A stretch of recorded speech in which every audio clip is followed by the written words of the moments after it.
મોરબીમાં સતવારા સમાજ દ્વારા પહેલા સેવા પછી ટેક્સનું સૂત્ર અપનાવી જિલ્લા કલેક્ટરને આવેદનપત્ર પાઠવવામાં આવ્યું હતું। વાડી વિસ્તારના 50 થી 60 હજાર જેટલા રહેવાસીઓ આક્રોશમાં છે, કારણ કે મકાન, સફાઈ અને ગટર વેરો ભરવા છતાં તેમને એક સદીથી પાકા રસ્તા, ભૂગર્ભ ગટર કે નિયમિત પાણી પુરવઠા જેવી મૂળભૂત સુવિધાઓ મળતી નથી। સમાજની સ્પષ્ટ માંગ છે કે જ્યાં સુધી સુવિધાઓ પૂરી પાડવામાં ન આવે ત્યાં સુધી તેમના વેરાની નોટિસો રદ કરવામાં આવે અને ત્યારબાદ જ પારદર્શક રીતે નવી આકારણી કરવામાં આવે। સંતોષકારક નિરાકરણ ન આવે તો આગામી સમયમાં આંદોલનની ચીમકી પણ ઉચ્ચારવામાં આવી છે। દયારામભાઈ ડાભી, એડવોકેટ। અમે સતવારા સમાજને સાથે જે અન્યાયો થઈ રહેલા છે વર્ષોથી, એ અન્યાયો માટે થઈને આજે અમે કલેક્ટર સાહેબશ્રીને આવેદનપત્ર આપવા માટે આવેલા છીએ। અહીંયા અમે રાજાશાહી વખતથી આશરે 100 વર્ષથી પણ વધારે સમયથી મોરબીમાં વસવાટ કરીએ છીએ। આમ છતાં જે સુવિધાઓ આપણને ગામડા વિસ્તારમાં મળતી હોય એવી સુવિધાઓ અમે સિટીના મધ્ય ભાગમાં રહેતા હોવા છતાં પણ અમને પૂરી પાડવામાં નથી આવેલી। જેમ કે કાચા રસ્તા છે, આજ સુધી કોઈ પણ પાકા રસ્તાઓની સુવિધા નથી આપવામાં આવેલી। સાફ સફાઈનો પ્રશ્ન અમારો કાયમને માટે રહેલો છે।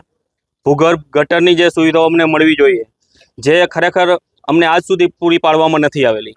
તેમજ ચોમાસામાં અમારે રોડ રસ્તામાં નીકળવા માટેની જે પરિસ્થિતિ છે ખૂબ જ દયનીય થઈ જાય છે કે જે 4 થી 5 મહિના સુધી જે ચોમાસાનો સમયગાળો છે તેમાં ચારે બાજુ પાણી ભરાઈ ગયેલા હોય છે। કાચા રસ્તાઓમાં વાહનો ખૂપી જતા હોય છે અને ખૂબ મોટી મુશ્કેલીનો અમારે સામનો કરવો પડતો હોય છે।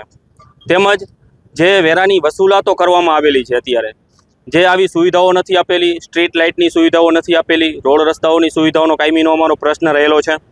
તેમજ આજ સુધી અમે તમામ કચેરીઓને, મહાનગરપાલિકા હોય, કલેક્ટર હોય, કાયદા હોય, એને સમર્થન આપતા આવ્યા છીએ। અમારો સમાજ સંપૂર્ણપણે ભોળો છે, કાયદાને હંમેશા અનુસરતો આવ્યો છે અને સમર્થન આપતો આવ્યો છે। આમ છતાં પણ અમારી અનેક વખત રજૂઆતો રહેલી છે, કલેક્ટર સાહેબશ્રીને કરેલી છે રજૂઆતો, નગરપાલિકા હતી ત્યારે પણ અમારી અનેક વખત રજૂઆતો હતી।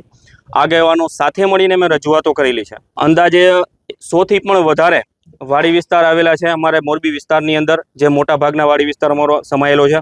અને અમે જે વર્ષોથી અમારી બાપ દાદાની જે મિલકત છે, ખેતીની જમીન છે, ખેતીની જમીનની અંદર મકાન બના, કાચા પાકા મકાનો બનાવેલા છે, કોઠારો બનાવેલા છે અનાજ રાખવા માટે થઈને, ઢોર ઢાકર બાંધવા માટેના વાડા વંડા છાપરાઓ બનાવેલા છે કે જે અમે મોટાભાગનો વિસ્તાર ખેડૂત છીએ અમે, અને મધ્યમ કક્ષાના લોકો છીએ। અને હાલ પણ ઘણા બધા વિસ્તારો એવા છે અમારા વાડી વિસ્તારની અંદર, મકાનો એવા છે કે જે દેશી નળિયાના મકાનોમાં રહે છે। અમારી મુખ્ય માંગ એ છે કે જે મહાનગરપાલિકા દ્વારા અવનવા વેરાઓ આપવામાં આવેલા છે, સફાઈના વેરા માટેની, ભૂગર્ભ ગટરના વેરા માટેની, રોડ રસ્તાની, સ્ટ્રીટ લાઇટની તમામ વસૂલાતો માટે થઈને અમને નોટિસો આપવામાં આવી રહી છે કે જે સુવિધાઓ અમને આજ સુધી આપવામાં નથી આવેલી।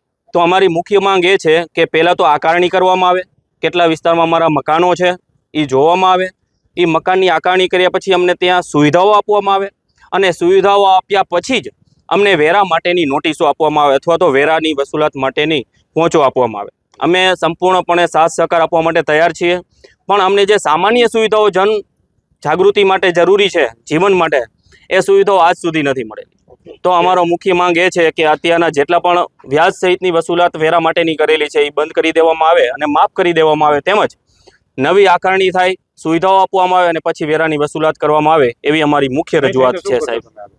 નહીં થાય તો અમે સમાજનો જે સાથે મળી અને નિર્ણયો લેશે તે સરકાર સામે અમે ડગલા માંડવા માટે તૈયાર છીએ। સ્વૈચ્છિક અમે આશા રાખીએ છીએ કે સરકાર પણ અમને સાથ સહકાર આપશે, આપણી મહાનગરપાલિકા બનેલી છે, કમિશનર સાહેબ પણ સાથ સહકાર આપશે એવી અપેક્ષા સાથે અત્યારે અમે આવેદનપત્ર આપવા માટે આવેલા છીએ।